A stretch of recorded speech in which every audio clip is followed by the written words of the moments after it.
Hey everybody, welcome back to the channel.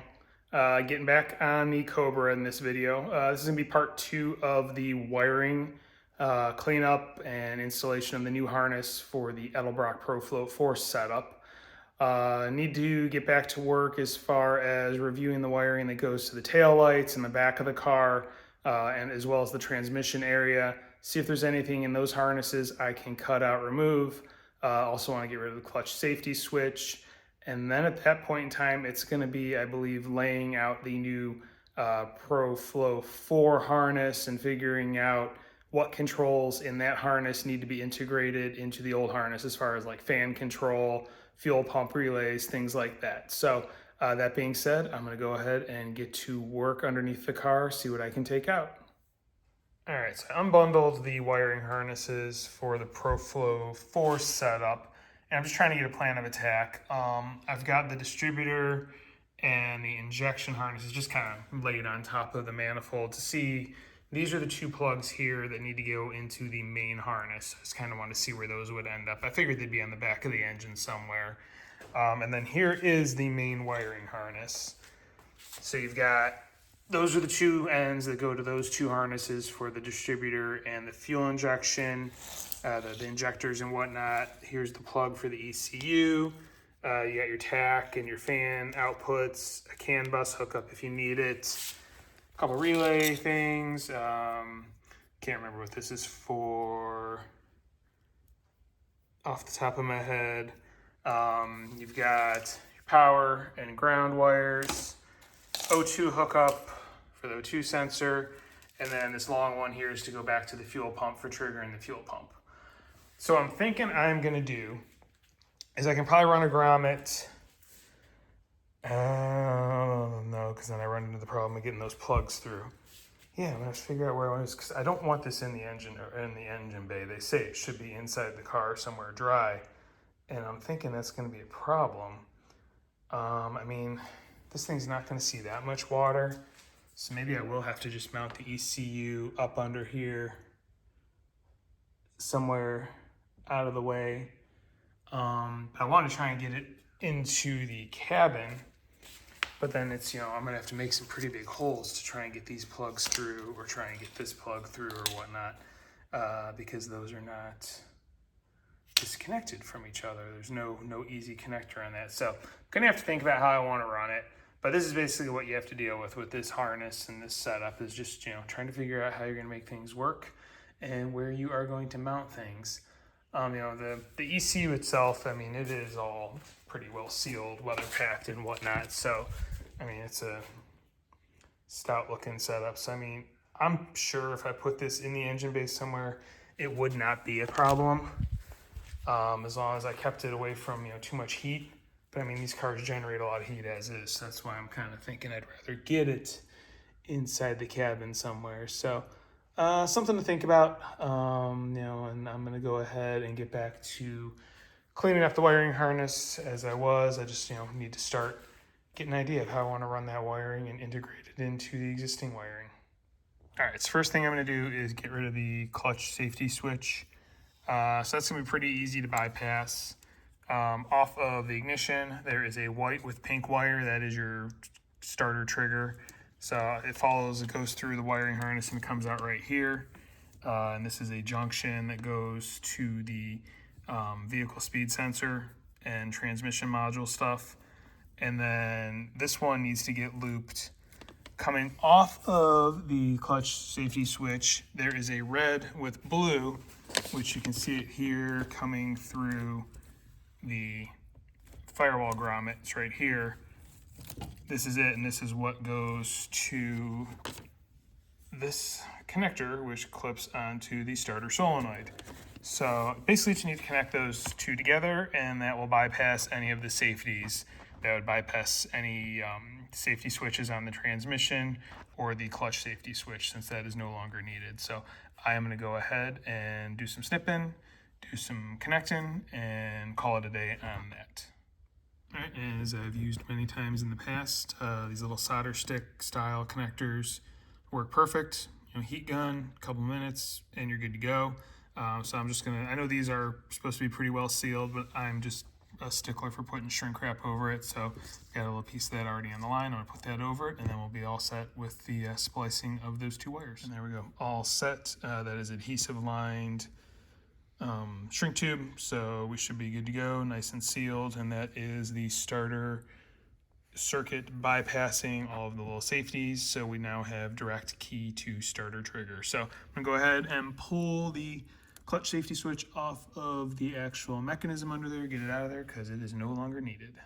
All right, took a little maneuvering and creative adapting with wrenches, because there's one little screw that holds this bracket into the pedal box that's near impossible to get to because it is behind the brake lever mechanism, so you're limited on space. But I was able to finally get in there, get that little screw out, get the bracket out, get the clutch switch out, and after snipping all the wires to the clutch switch, in this one connector here, that only leaves one wire left, and this is the, oh, where is it? It's the harness that goes to the transmission. There is only one wire really connected to it. Here it is, yeah, this one at this point in time. So I think at this point I can probably get rid of this harness. So I'm gonna go ahead and start digging in a little bit deeper. All right, so this is the connector in question that I was just talking about, and this is the one, this wiring bundle here is what goes to the transmission, comes out next to the seat right there. On the other side of the transmission in the tunnel. Only thing left that's hooked up right here is this purple and orange. So I did trace that. That actually, it comes off of the flasher module, and that is actually the power for the backup lights when looking in the wiring diagram in this book. So I chased it. I don't need it, so I'm going to cut that. It's right here. You can see purple and orange coming off the flasher, goes to the backup switch, and then goes into that circuit. So that is what that wire is. I no longer need that, so once I cut that, this will not be connected to anything within the chassis of the car because this other wire is already snipped. So yeah, no longer need this harness and anything that's connected to it. So I'm just gonna go ahead and get rid of it. All right, so I crawled under the car and I verified all the wires that are coming out of this grommet down here that you can see the side cutters hooked onto are the wires that are on the other side, or this side of the plug that is no longer connected to anything. So I'm gonna go ahead and just basically cut right there, snip the wires off of it because I don't really need it anymore. And then I'll do the same on the underside because that already fits the hole that's there, so why not just leave it? And then I will be able to disconnect everything from the transmission because nothing that is hooked up is needed anymore. All right, and there we are. Had to actually snip it behind the throttle pedal. It was just easier to get it out that way versus trying to snake it through because it's all glued in and there were a couple zip ties holding it in behind the carpet. So yeah, that is the wiring and connector that would go to the side of the transmission. Just need to go underneath the car and disconnect the vehicle speed sensor and the few sensors that are hooked up to the transmission that are no longer used, and then I can snip all the wires off the other side of that grommet. All right, underneath the car there is the stack of connectors that were removed that are no longer needed. It's, like I said, the backup sensor, the neutral safety switch connector, and then the vehicle speed sensor connector. So you can see, I removed you can see the sensor for the backup light, but nothing hooked up to it. The neutral safety switch disconnected, and then the same thing for the vehicle speed sensor, nothing connected there. And then there's where that grommet came through that I just snipped everything off this side as well. So that is all done. That is one harness to the back taken care of. Next is going to be cleaning out this harness here, which is the one that goes to the very back of the car for the tail lights. There's only a couple of the wires that are actually used when you think about it, because you don't have the whole rack of lights across the back like you do with a Mustang. So some of these wires can be removed, so that will be next on the list. All right, so it's next day. I don't have a whole lot of time to work on the car, so I didn't feel like getting cleaned up and getting changed into garage clothes and crawling underneath to finish doing the wiring under there. So I decided to start messing around with the intake setup. So as you can see, I kind of ran the wires to the injectors. This is the injector harness, obviously. Just bundled things up so they will be hidden underneath the turkey pan as best possible. The remaining 3, these all go to the throttle body, so there's a hole in the turkey pan that those can go up through. So I'll go grab that and just kind of show you how it's going to look. All right, and here we are, turkey pan laying in place. You can see it covers up most of the injector stuff. It's going to be tucked underneath, won't be as noticeable. And then you can see the hole right there where those other wires will come up through. There's actually multiple holes, so many options I can use to get those up into that area there and go ahead and finish up plumbing everything. So pretty happy with how those will look. I mean, it's not too obvious. You can see stuff a little bit, but so be it. Is what it is. It's price you pay to have fuel injection. And real quick, I just ran those up there. I didn't connect them or anything, but just wanted to throw the throttle body on there and then put the air cleaner in just to kind of get an idea. Yeah, that's going to look really good. I'm very happy with how that's going to look once all is said and done. All right, so back under the Cobra, you can see this corrugated tubing. That is the last wiring harness section that I need to go through. It comes out from the side of the footwell up there, runs down here, and goes to the back of the car. So this tubing is going to have, it should be all of the wiring for the taillights and then everything going to the fuel pump. So this car, it's been rewired and has an external fuel pump that you can kind of see back there, that gold and blue. And there's a relay back there and whatnot that was all done by the previous owner. So I'm going to roll under there and then kind of see what I can cut out of this harness and clean up. All right, went ahead and clipped all the zip ties holding these bundles of wiring tucked up under the body. Have everything dangling now, as you can see, and kind of tracing through things, trying to figure out what has been done.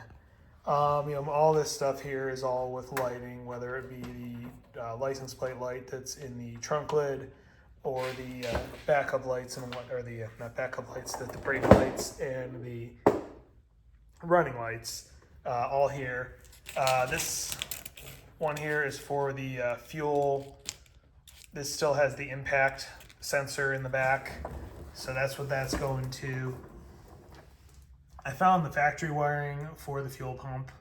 It's all up in here, and it has been cut because this no longer has an internal pump, as I said before. It looks like they're using what would be the trigger, I believe, off of the harness for the engine to turn the relay on that they have mounted up here, which controls the fuel pump. Let me see, there it is. So that relay there is the fuel pump relay that was added after the fact. The orange fused wire goes directly to the disconnect switch that is in the back of the back firewall to get direct feed or direct power from the battery, and then it's triggered off of the harness, that green wire. So I mean, it's not a terrible job that it was done to kind of splice this in to have the external pump with the external filter, but I'm probably going to clean it up because that relay looks kind of exposed where it's at. I'd rather kind of tuck it up somewhere inside or something like that. So gonna have to think about how I want to do that. Plus the new fuel injection system, it will be triggered differently off of the new EFI. So kind of at least have an idea of how things are gonna go in here. But as you can see, there's a lot of wires with just butt connectors crimped on connecting them. I want to clean that up and use some of those solder joints to fix all this. All right, so as you can see, I cut all the wires on the passenger side and left the other side so I know which attached to what. Pulled down everything that was up there. This is just an empty sheath that's just, I need to pull off. These two are going to the fuel level sending unit. Here is the old internal fuel pump plug. Like I said, they just kind of cut the pink and black and then jumped it over directly to the fuel pump relay for their external relay. And then I left everything attached on this side because it's just all snaked together, and I don't know if I'm going to start messing around with it too much, and I don't want to kind of lose myself. So when I actually am going to do the official cleanup on this side, then I'll start cutting and tucking and whatnot. But I'm still trying to get a plan of attack on how I want to do things here, mainly around the fuel pump, because I would like to keep the inertia switch, which is up here. That's this wiring. I'd like to keep that active and wire that in with the new system. I know the Edelbrock setup, it has 2 wires that come off of the ECU, and those are supposed to be the trigger wires to turn the fuel pump relay on and off. You have to provide your own relay. They don't provide one, so I could just use the factory fuel pump relay and integrate it into that. That probably would be actually pretty easy to do. Just run the wire up into the cab, and because the Ford fuel pump relay is tucked up under the dash. The only thing is I don't know if there's a problem with that relay, and that's the whole reason they bypassed it. So I have to figure out what I want to do about that. Something to think about. So yeah, that is where we're at now. All right, so I looked at my handy dandy wiring book, which is like the best purchase I've made in a long time. It's definitely come in handy versus trying to read those minuscule wiring diagrams that are in the Haynes manual. And I went ahead and did some cutting because it's pretty straightforward. This bundle of wires here, these are factory wires, black ground obviously, red with green, that is your brake lights, and then the brown is going to be your running lights. And then over here, so here's that light that I cut those from. And then I tucked the other harness, this one. And then I tucked the other harness up here and I did cut it. Here are the wires. This is for the left turn signal, again a ground, and then the green with brown, that is the left turn signal. Same thing, you've got also the running light, which is right here. There's the wires for that. So it hooked up to that, and again the red went with the brown that's over here. So that way you had running lights in both of them, because I do have the 2 circular. So both of them had running lights. One was a turn signal, and one was a brake, it appears. I believe that's right. So that's how the wiring works. And then same thing with the other side. The brake lights are all going to be the same. You've got black, red with green, and brown. Those are your brake lights. And the red with the green's your brake light, and then the brown is your running light. And then you also had spliced into that over here is the turn signal for the other side. This is the right side turn signal. It's orange with the blue, small one, that is the turn signal, and then a black ground.